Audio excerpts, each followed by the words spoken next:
minds of the people. What if I told you the most powerful entity that enters millions of American homes every single year is not a ghost, not a cryptid, not even a government program, but a jolly old man in a red suit? And I know, the second you say Santa Claus, half the room smiles and the other half rolls their eyes. And a couple people quietly reach for their Bible like, all right, Bennett, let's see where this goes. Here's where it goes. Because Santa is not one character. He's I guess you'd call a stack of characters. A layered, centuries-long mashup of saint stories, winter spirits, pagan skyriders, judgment myths, and eventually a modern corporate-friendly mascot that somehow still carries the same core message he's always carried. Someone is watching. Someone is keeping score, and your reward depends on your behavior. That's not a Christmas card. That's a worldview. Tonight, we're going to walk this thing all the way back, not to the North Pole, not to the shopping mall. We're going back to the cold, dark places where these winter stories were originally born. And we're going to trace how they evolved, why they survived, and what it says about us that we keep retelling it. And we're going to do it broadcasting seed style. No fluff, no feel good only. We're going to respect the tradition, but we're also going to look it dead in the eyes and ask the uncomfortable question. What exactly have we been inviting into our homes every December, and why? And as always, I'm not here to tell you what to think. I'm here to lay the pieces on the table so you can see the pattern for yourself. Quick favor, though, before we step into the snow. If you like this episode, hit like, share it with someone who loves Christmas lore, and leave a review wherever you listen. That's not me begging. That's just the reality of how the show grows. Reviews and shares tell the algorithm, hey, this one matters. All right. If you're ready, we're starting at the beginning, not Bethlehem, not the North Pole. We're starting with the old winter sky and a rider who wasn't delivering toys. Section 1. Santa before Santa, the ancient winter watcher. And before there was a North Pole, before there were elves on shelves, and before everyone ever said the words, ho, ho, ho, there was winter. And winter, historically speaking, was not cute. It was lethal. It was the season when food ran out and when the weak died, when the line between survival and starvation got razor thin. So cultures, they didn't romanticize winter. They personified it. They gave it teeth, and they gave it rules. This is where Santa's story actually begins, in Northern Europe, especially in Norse regions. Winter wasn't just a time of year, it was a spiritual event. And at the center of that event was a figure who looks suspiciously familiar to us now.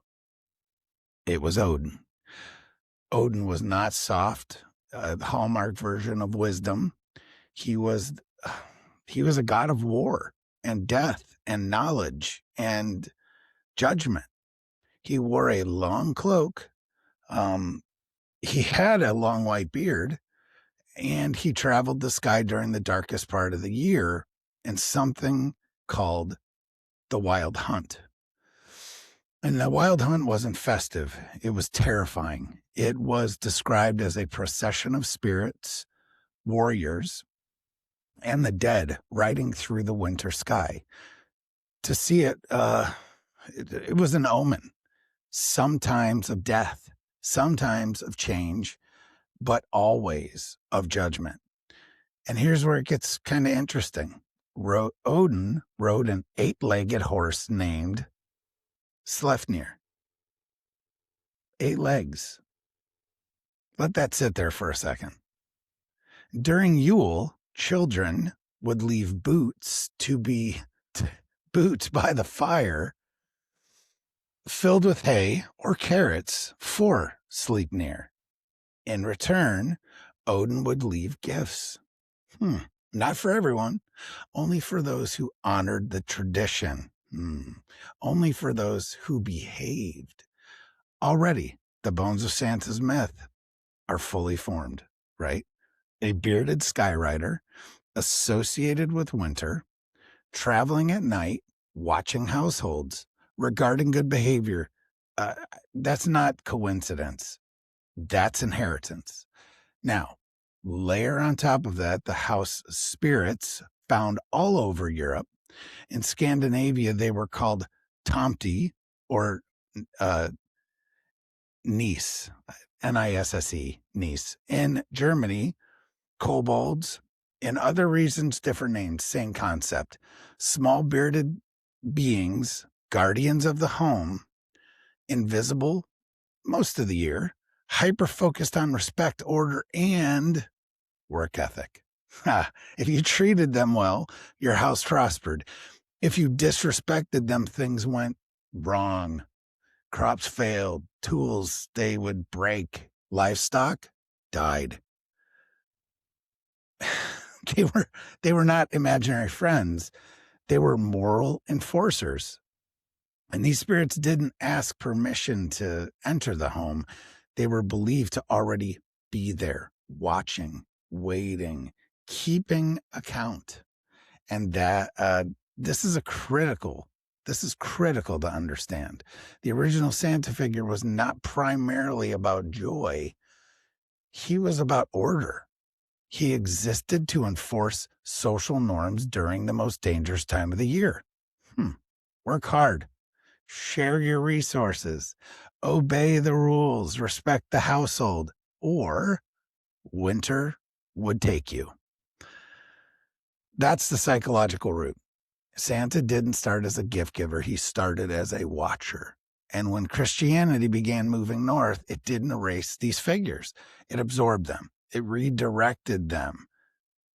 To some extent, sanitized them just enough to survive. But the archetype never left, because archetypes, they don't die. They just adapt. And the Winter Watcher was too useful to let go.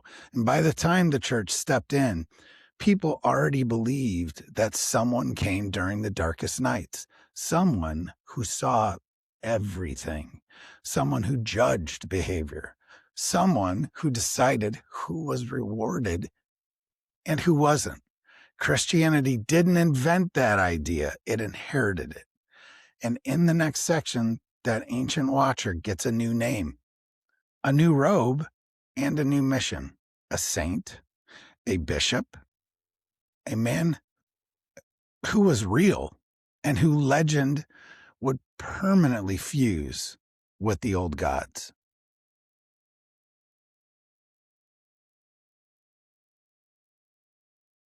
Section 2, the saint overlay, when the watcher became holy. And by the time Christianity began spreading north into Europe, the Winter Watcher was already deeply embedded in the human psyche. People already believed that someone came during the darkest nights and someone could see into their homes. Their behavior mattered, that rewards and consequences were real. So the church faced a choice: erase the myth entirely and fight centuries of belief, or baptize it. Enter St. Nicholas. St. Nicholas was not folklore. He was a real documented man, a 4th century Christian bishop from Myra in what is now modern-day Turkey. And unlike a lot of later saints whose stories grow exaggerated over time, Nicholas already had something rare. a reputation. He was known for radical generosity, especially towards the poor and towards children. And the most famous story involves him secretly providing gold to a struggling family so their daughters would not be sold into slavery, according to legend. The gold was tossed through a window and landed in stockings left to dry. That's the chimney story before the chimney existed. But here's the part that usually gets left out of Sunday school versions. St. Nicholas was not just gentle, he was also fierce. And church tradition holds that at the Council of Nicaea, Nicholas physically confronted Arius, the priest promoting what would later be labeled heresy. The man who associated with kindness was also a spiritual enforcer, a defender of orthodoxy, a guardian of truth. And that matters because what Christianity did with St. Nicholas was not to erase the watcher archetype, but to moralize it. The watcher now served God. The judge now reflected Christian virtue. The rewards were no longer arbitrary. They were tied to righteousness, obedience, and charity. This is the moment Santa becomes safe for the church. Nicholas wasn't flying through the sky with spirits anymore. He was walking quietly through towns, giving gifts in secret, avoiding praise, but the structure stayed intact. Someone still knows, someone still sees, and someone still rewards behavior. And crucially, someone operates outside the family unit. That's an important shift. Parents discipline children, teachers discipline students, but St. Nicholas existed above all of that. He was an external moral authority who operated independently of the household. In a pre-literate society, that's powerful. You don't need books. You don't need theology. You just need a story. Be good, St. Nicholas is watching. And when Christianity moved deeper into Europe, especially into regions already steeped in Yule traditions, St. Nicholas didn't replace Odin, he merged with him. The timing aligned, the winter festivals overlapped, the bearded elder fit perfectly, the pagan watcher and the Christian saint became two masks worn by the same underlying archetype. And here's where things start to get uncomfortable, because St. Nicholas was never meant to replace Christ. Yet, over time, especially in the modern world, he quietly became more visible than Christ during the very season celebrating Christ's birthday. Not intentionally, not maliciously, but symbolically for sure. The story shifted from Christ has come to have you been good enough? Gifts replaced grace, behavior replaced redemption, merit replaced mercy. And again, I'm not saying St. Nicholas was evil, because he wasn't. But once an archetype is released into culture, it doesn't stay confined to its original intent. It grows and mutates and absorbs shadows. And then the next section, those shadows step fully into the light, because now, for most of history, St. Nicholas didn't travel alone. He had a companion, an enforcer. And that figure reminds us that Santa was never only about kindness. He was also about fear.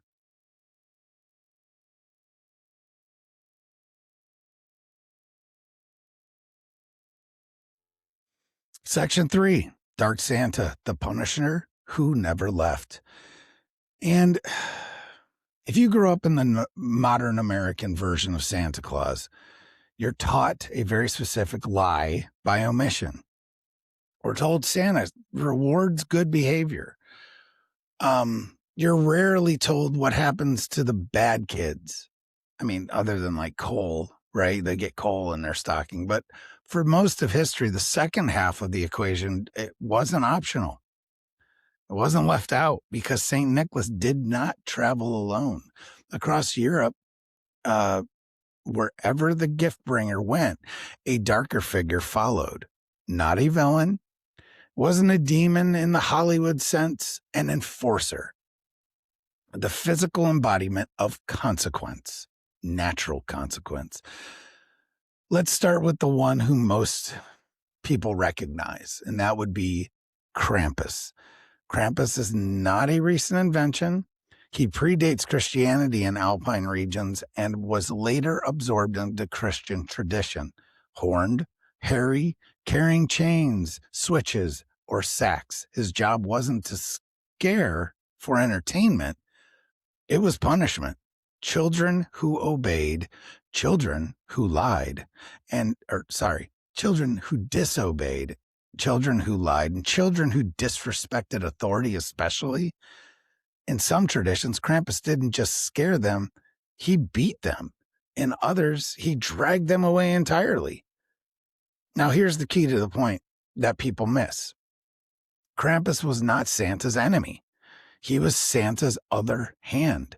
St. Nicholas rewarded, Krampus enforced. Together, they formed a complete moral system, carrot and stick, plus mercy and judgment, blessing and curse.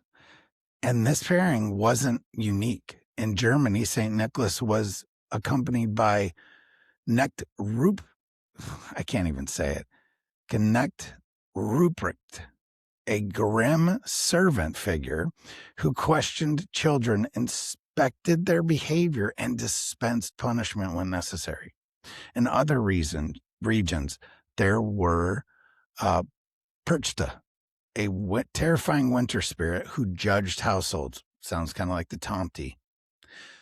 The diligent were rewarded and the lazy were punished, sometimes violently, sometimes even fatally. In different names, same role. What matters here is not whether these figures were real in a physical sense. What matters is why every culture felt the need to include them. Because a reward-only system doesn't work. Human societies have always known this intuitively. If behavior matters, consequences must exist. And when winter threatened survival itself, those consequences were were eternalized into stories powerful enough to regulate behavior at scale. Fear was not a bug in the system. It was a feature. And here's where things psychologically get interesting. These punishment figures, they weren't just random monsters. They were linked directly to moral failure.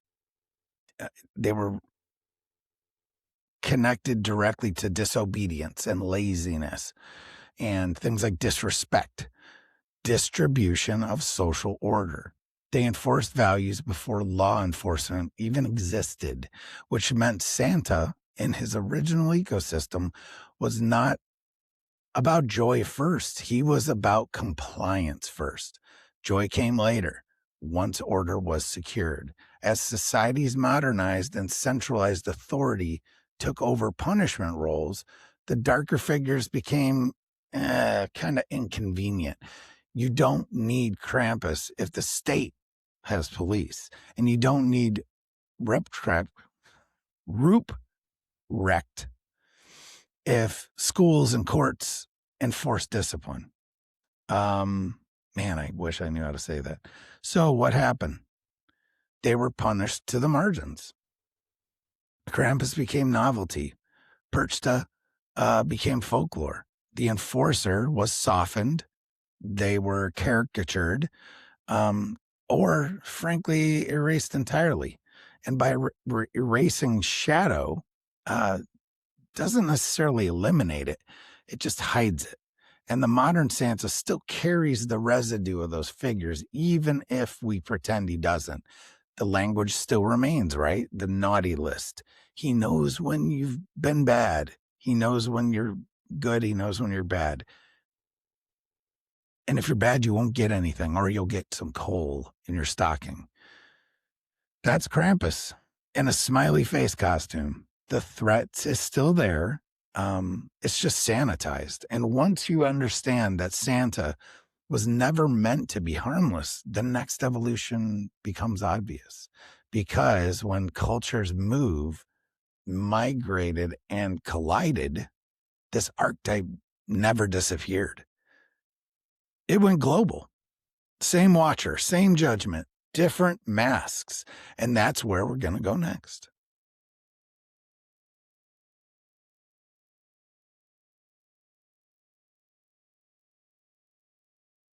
Section 4, Santa goes global. Same watcher, different masks. Once you realize Santa is not a single character, but a function, the global variations, stop looking random and start looking patterned. Cultures didn't invent new figures from scratch. They localized the same ones. You had different geography, theology, and aesthetics, but the core operating system stayed intact. Let's take the Netherlands with Sinterklaas. Sinterklaas is arguably the most direct ancestor to the modern Santa Claus, hence the name too, Sinterklaas. He arrives not by sleigh, but by boat, which you have to think of the Netherlands. He wears a bishop's robes, not fur-trimmed suit, and he carries something far more unsettling than a sack of toys. He carries a book. And in that book are the names of children to record of their behavior. Sound familiar? Sinterklaas doesn't just hand out gifts, he interrogates. He asks questions. He expects answers. He reinforces the idea that your actions have to be documented. That idea alone should give you pause. Now shift east into Slavic regions, and you meet dead Moros, dead Moros, literally Grandfather Frost. Dead Moros is colder, more distant, less affectionate, but he is winter personified. Not a saint, not a clown. He's more of a force. In older traditions, dead Moros was associated with death and rebirth. He didn't just reward children, he also tested endurance. He represented nature's indifference to human comfort. You survive winter by respecting it. You don't negotiate with it. This version of Santa isn't watching you to see if you're polite. He's watching to see if you're strong enough. Then there's Father Christmas in England. Originally, Father Christmas had nothing to do with children. He was the spirit of feasting, abundance, and seasonal inversion. A reminder that even in hardship, there is a time for joy. But over time, he merged with the Santa figure and takes on the same watcher role. The jolly elder becomes a behavioral referee. And in Italy, you find La Benfana, an old woman who flies through the night delivering gifts to children. Sounds kind of like a witch. She's tied to Epiphany, not Christmas, but the structure remains. She comes on scene, she knows what you've done, and she leaves either gifts, or coal. Again, same function. Across cultures, across centuries, the details change, but the architecture just does not. Again, what do I always say? It all rhymes. An elder figure associated with winter or liminal time, operating at night, moving through worlds, judging behavior, dispensing reward or consequence. It's not nostalgia, it's ritual. And ritual Rituals don't survive thousands of years unless they serve a purpose. From a broadcasting seeds perspective, this is where things start to feel less like folklore and more like infrastructure, because these figures do something subtle but extremely powerful. They externalize morality. Instead of teaching children internal discernment, you introduce an outside observer, someone who sees everything, someone who can not be escaped, and someone who is not accountable. This is not unique to Santa. You see it in mythologies, in religions, in political systems, but Santa is often the first exposure a child has to this concept. Before school, church doctrine, or civic authority. And because it's wrapped in gifts and warmth, it goes in without resistance to the mind and the heart. That doesn't mean it's evil, but it does mean that it's formative. And here's the pivot point. When the modern world industrialized, when mass media arrived, when corporations realized they could shape culture at scale, this ancient archetype didn't get discarded. It frankly, it got optimized, streamlined, and branded and monetized. The Watcher stopped wearing robes and furs and antlers. He put on a red suit, and that's where we're going to go next, because the modern Santa isn't just folklore. He's a freaking case study in behavioral conditioning. Section 5, the modern Santa, branding the Watcher. And by the early 20th century, something profound happens to that Santa archetype. For thousands of years, Santa and his predecessors lived in a realm of myth, ritual, seasonal fear. They were communal stories, shared orally, reinforced locally. But often mass media enters the chat. But once they come in, Santa stops being regional and becomes standardized. This is where modern Santa is born, and no conversation about modern Santa is complete without talking about the Coca-Cola Company. Man, the Coca-Cola Company's advertising campaigns in the 1930s, up until now even, Santa looked different depending on where you lived. Sometimes he wore green. Sometimes he wore brown. Sometimes robes. Sometimes fur. Sometimes he looked thin. Sometimes stern.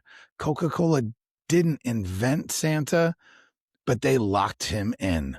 Their ads cemented the now universal image of red suit, white trim, round belly, friendly smile, approachable, and safe.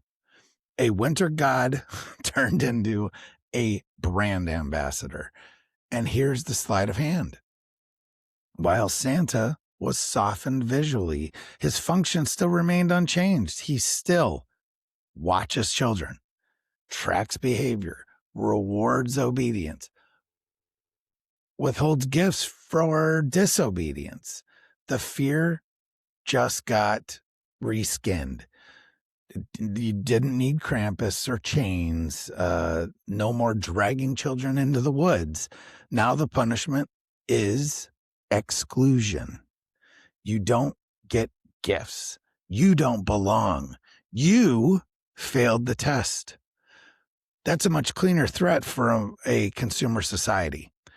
And this is where Santa quietly becomes one of the earliest forms of behavioral conditioning that most children experience. We all did.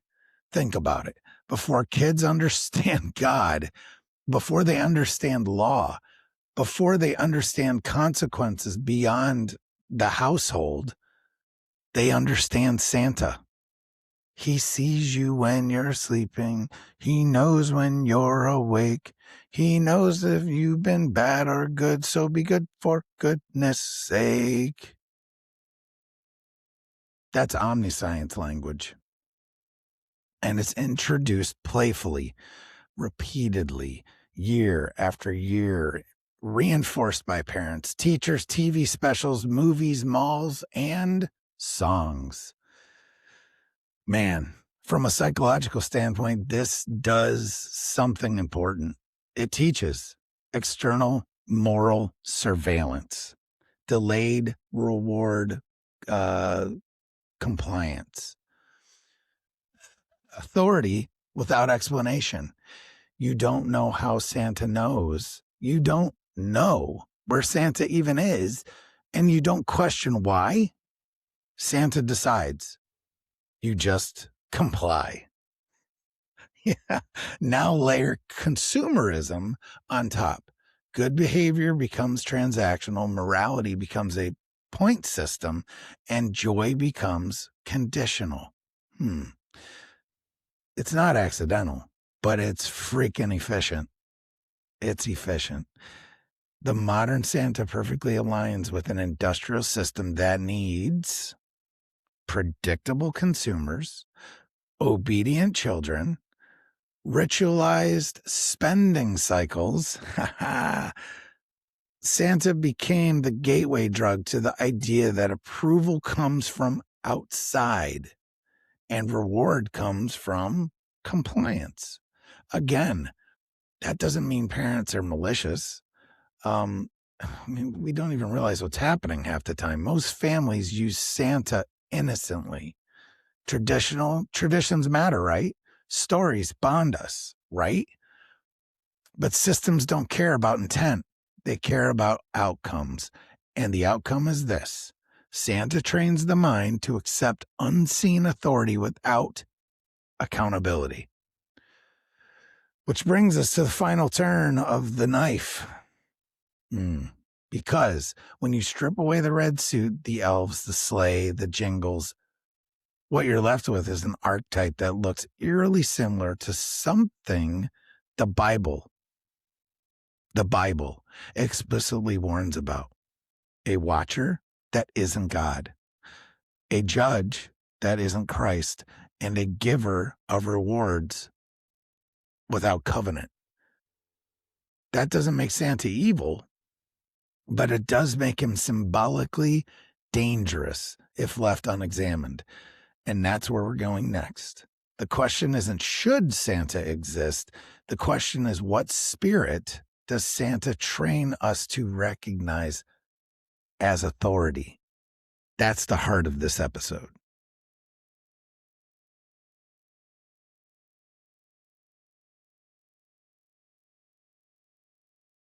Section 6, the deeper question: symbolism, psychology, and spiritual warfare.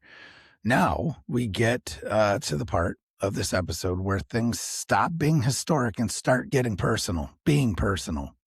Because by this point, the question isn't whether Santa Claus has many incarnations. We know he does. We've established that. And the record is clear. Pagan watcher, Christian saint, dark enforcer, global winter judge, corporate mascot. The real question is this: what does Santa train us to accept as normal? From a broadcasting seeds lens, this matters because symbolism shapes belief long before belief becomes conscious. Santa introduces a specific framework into a child's mind at a very early age. Someone sees everything. Someone knows your private actions. Someone judges your worthiness. Someone decides whether you receive blessings. And crucially, that someone is not God. That's not a distinction, folks. In Christianity, God's omniscience is paired with covenant grace, repentance, and redemption. God sees everything, yes, but He also invites relationship. He explains the rules. He offers mercy. He offers restoration. Santa offers none of that.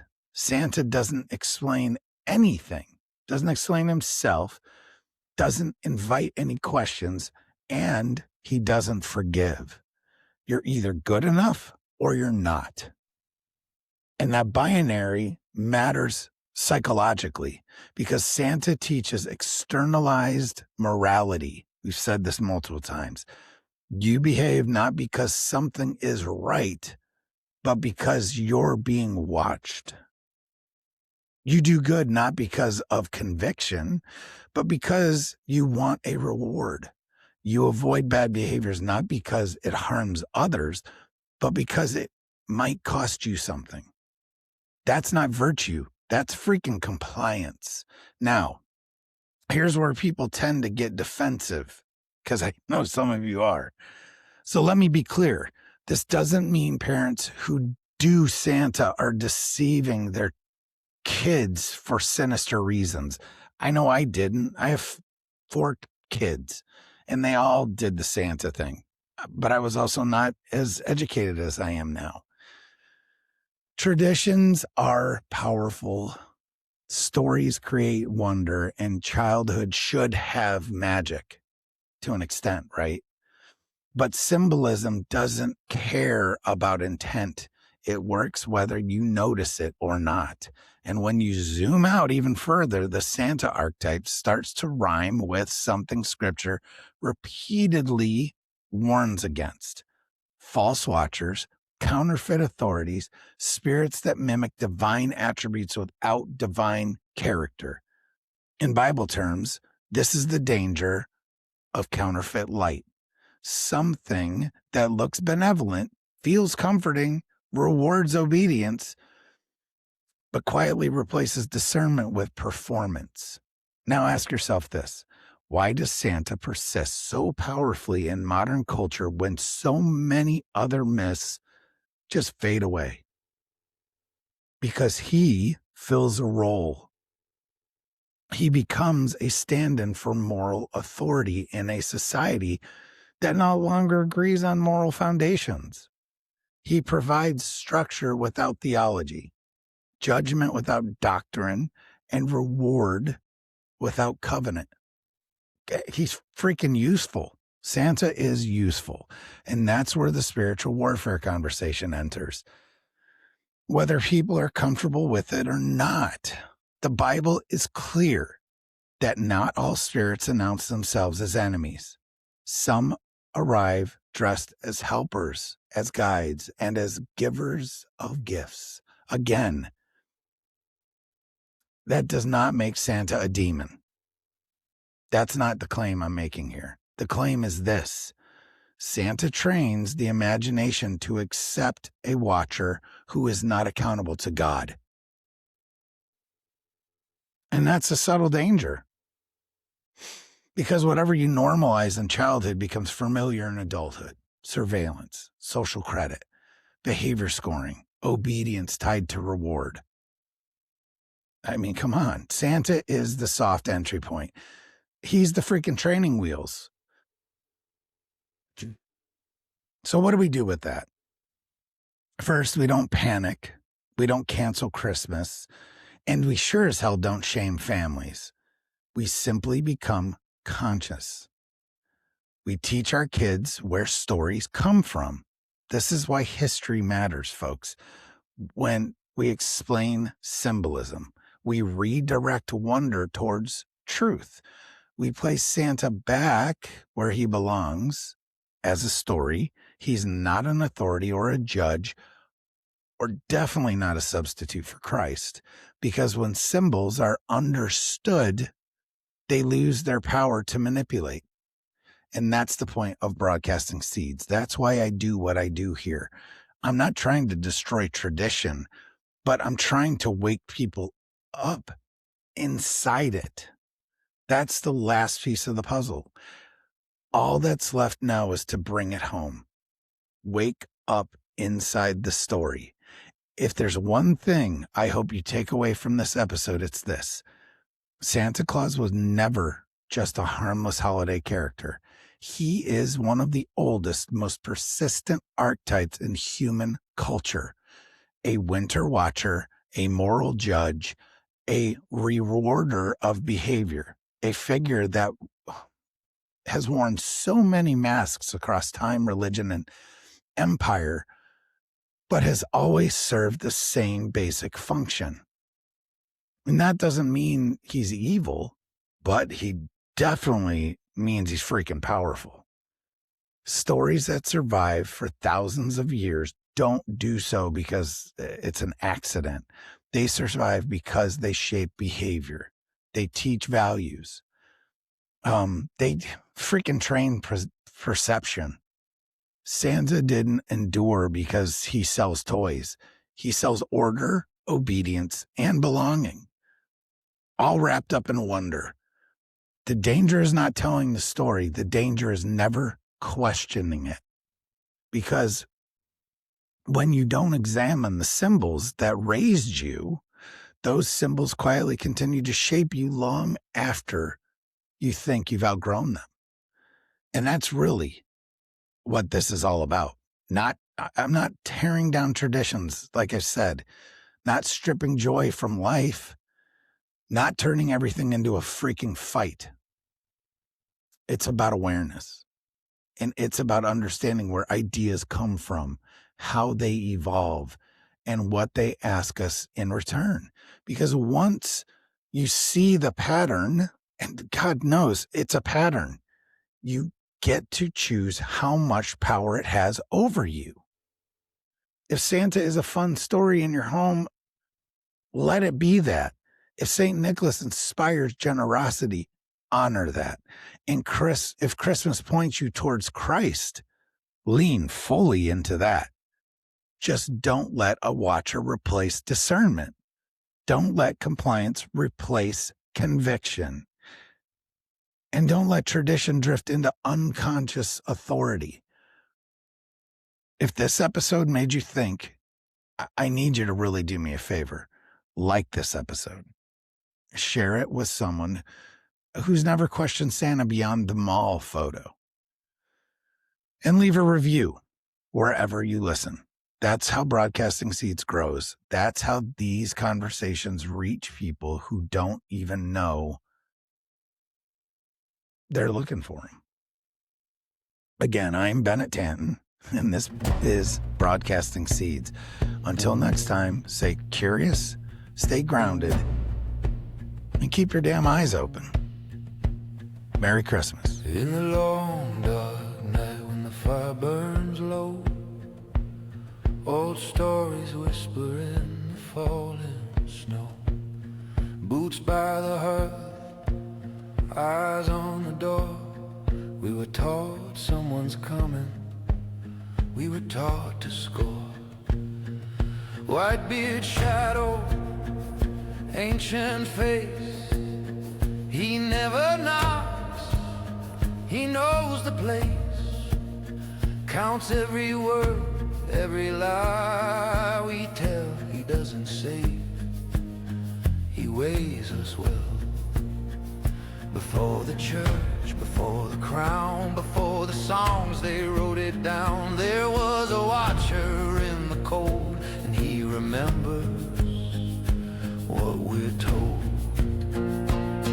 He knows when you're sleeping, he knows when you lie, he knows who's deserving, he knows who gets by. Not grace, not mercy, just gold or cold, a counterfeit king for a hungry soul. Saint in robes with a clenched fist smile, bless the poor but watched a while. Golden secret, silence kept, but judgment followed wherever he stepped. Chains in the woods, bells in the dark, something snarling left its cut the teeth, but left the watcher underneath. They took the horns, they took the fear, they dressed him red, they sold him cheer, but every list still bears the same, a silent judge, a different name. He knows when you're sleeping, he knows when you lie, he knows who's deserving, he knows who gets by. Not grace, not mercy, just gold or cold, a counterfeit king for a hungry soul. Well, who taught you to behave for eyes you've never seen? Who taught you worth is earned and love is never free? Who told you someone's watching but never told you why? Who trained your heart for order before you learned to cry?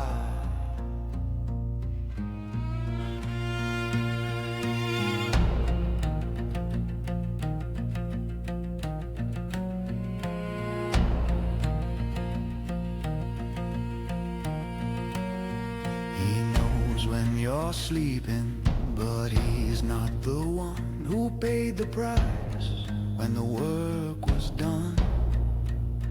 One comes with gifts, one comes with grace, one knows your name, not just your face. So keep the story, but know the cost.